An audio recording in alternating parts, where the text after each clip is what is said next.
بیچاری کئی روز سے دم توڑ رہی ہے، ڈر ہے خبر بد نہ میرے منہ سے نکل جائے، تقدیر تو مبرم نظر آتی ہے ولیکن پیران کلیسا کی دعا ہے کہ یہ ٹل جائے۔ تو پہلی بات میری ختم ہوئی، عالمی نظام خلافت دنیا کی تقدیر مبرم ہے، ہو کر رہے گی، اس میں کسی صاحب ایمان کو کوئی شک، کوئی شبہ، کوئی ریب نہیں ہونا چاہیے۔ البتہ اس کا اب دوسرا پہلو کیا ہے، اس کا آغاز کہاں سے ہوگا؟ پہلی بات تو یہ، ہمارے بعض لوگوں کے ذہنوں میں، سادہ دل لوگ وہ سمجھتے ہیں کہ پوری دنیا میں ایک ہی دفعہ آ جانی چاہیے، یہ کوئی علاقائی خلافت تو نہیں ہو سکتی، خلافت تو عالمی ہوتی ہے۔ ان سے میں کہتا ہوں عالمی خلافت کب تھی جناب؟ یہ تو نہ خلافت راشدہ میں عالمی تھی، کیا ہندوستان شامل تھا اس میں؟ کیا چین شامل تھا؟ کیا یورپ شامل تھا؟ اور پھر جو خلافت کے نام سے جو ملوکیت چلی ہے وہ بھی صرف آپ دور بنو امیہ میں کہہ سکتے ہیں کہ وہ پورا عالم اسلام کم سے کم اس کے تحت تھا۔ بعد میں خلافت عباس، بنو عباس میں اور فاطمیین کی خلافت میں اور آل عثمان جو ہیں آٹومان ٹرکس کی خلافت میں ٹکڑے تھے، حصے بکھرے تھے، کوئی مانتا تھا کوئی نہیں مانتا تھا۔ اور سب سے بڑی بات یہ، اگر ایک دم پوری دنیا پر خلافت قائم ہو سکتی تو حضور کے دست مبارک سے ہوتی، لیکن نہیں ہوئی۔ نتیجہ کیا نکلا؟ ایک ملک میں حضور نے قائم کر دی، جزیرہ نما عرب،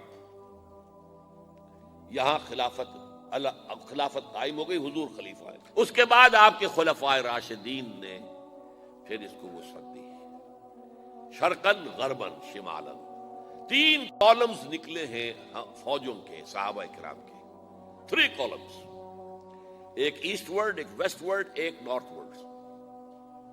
ایک عراق کو فتح کرتے ہوئے ایران میں پہنچ گیا، خراسان تک چلا گیا، ایک شام کو فتح کرتے ہوئے اور پھر سینائی پیننسولا سے ہو کر افریقہ میں داخل ہوا اور اٹلانٹک تک پہنچ گیا، تیسرا سیدھا شمال میں گیا، لیکن یہ زیادہ دور نہیں جا سکتا تھا، کوکیشین ماؤنٹینز آ گئے، کوہ قاف، اس زمانے میں تو یہ یوں سمجھیے کہ امپیسیبل تھا نا، کوہ قاف، لہذا وہاں آ کر رک گیا بابا۔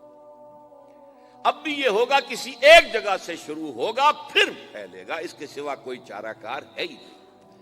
اگر ہر جگہ پوری دنیا میں ایک ہی وقت میں ہو سکتا تو حضور کے دست مبارک سے ہوتا صلی اللہ علیہ وسلم۔ اب وہ نقطہ کون سا ہوگا، نقطہ آغاز کون سا ہوگا؟ اس میں پہلی بات تو میں نے کہا، جو شک کرے گا اس کا پھر ایمان مشکوک ہے، ہوگا، لازماً ہوگا، گلوبل ہوگا، پوری دنیا میں ہوگا۔ کہاں سے شروع ہوگا اس میں آپ اختلاف کر سکتے ہیں، لیکن مجھے تو 2 حدیثیں تو ملی ہیں جن سے یہ اندازہ ہوتا ہے کہ یہ اس مشرقی خطے سے ہوگا، عرب کے مشرق کی جانب کسی ملک سے ہوگا، کسی خطے سے ہوگا۔ وہ حدیثیں بھی اب آپ پڑھ لیجیے پہلے، پھر میں کہہ رہا ہوں یہ خزانہ ہے جو ہم نے آپ کی خدمت میں پیش کیا ہے، کاش کہ آپ اس کی قدر کر سکیں، یہ حدیثیں آپ کو ازبر ہو جائیں، یاد ہو جائیں، لوح قلب پر نقش ہو جائیں۔ ہندوستان اور خراسان یعنی موجودہ افغانستان کا ذکر ابن ماجہ کی روایت ہے، عن عبداللہ ابن الحارث رضی اللہ تعالی عنہ قال رسول اللہ صلی اللہ علیہ وسلم یخرج ناس من المشرق یؤتئون للمہدی یعنی سلطانہ، یعنی سلطانہ، دونوں طرح سے پڑھ سکتے ہیں۔ حضرت عبداللہ ابن حارث فرماتے ہیں رضی اللہ تعالی عنہ کہ حضور نے ارشاد فرمایا، مشرق کی طرف سے وہ فوجیں نکلیں گی، لوگ آئیں گے جو عرب میں مہدی کی حکومت قائم کریں گے۔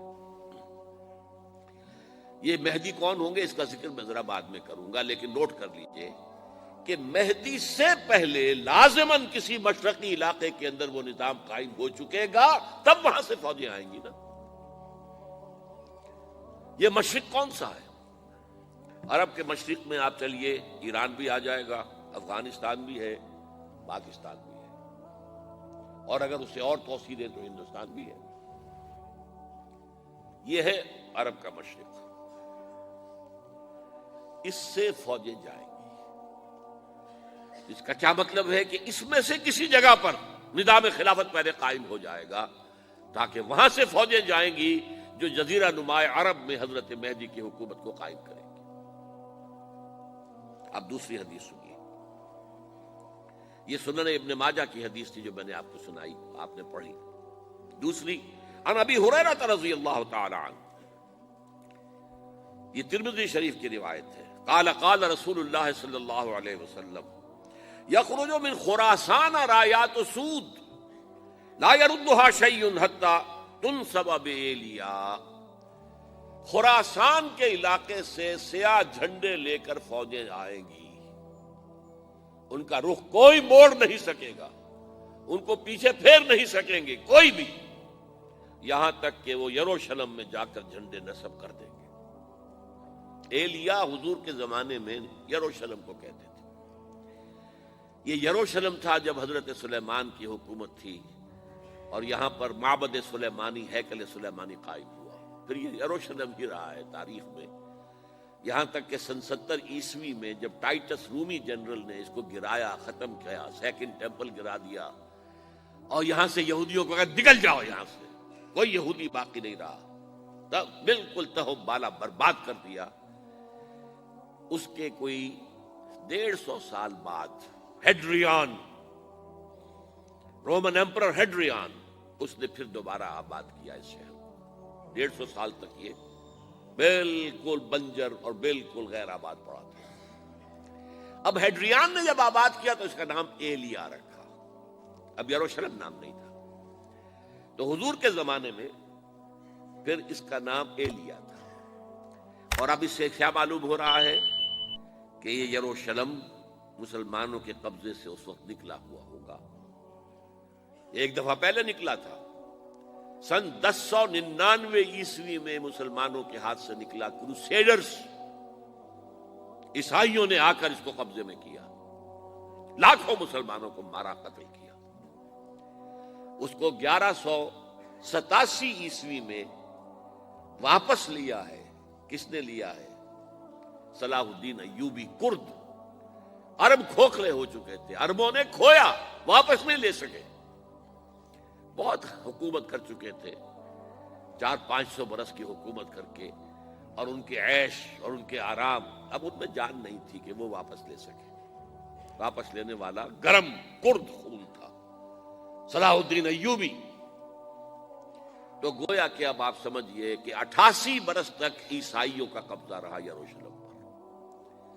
اب 1967 میں یہودیوں نے قبضہ کیا ہے، اور اب 38 برس تو ہو گئے، 88 نہیں تو 38 برس تو ہو گئے، لیکن وہ دور آئے گا کہ اب پھر لیں گے، لینے والے عرب بھی نہیں ہوں گے، خراسان کے علاقے سے فوجیں آئیں گی۔ یہ خراسان کیا تھا؟ ایلیا تو میں نے آپ کو بتا دیا، یروشلم کا نام ہے۔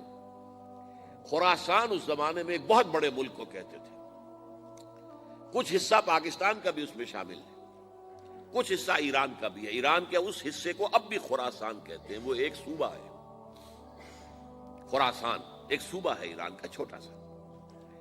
پاکستان میں خاص طور پر یہ جو علاقہ مالا کنڈ ایجنسی کہلاتی ہے، اس سے اوپر جتنا علاقہ ہے، اور یہ جو واخان کی ایک پٹی آتی ہے اوپر، واخان افغانستان کی ایک پٹی سی دم سی چلی آتی ہے جو جا کر چائنا کی سرحد سے مل جاتی ہے، یہاں سے لے کے یہاں تک یہ جو مالا کنڈ کا وہ درہ ہے اور پہاڑ ہے، یہ بھی خراسان کا حصہ ہے۔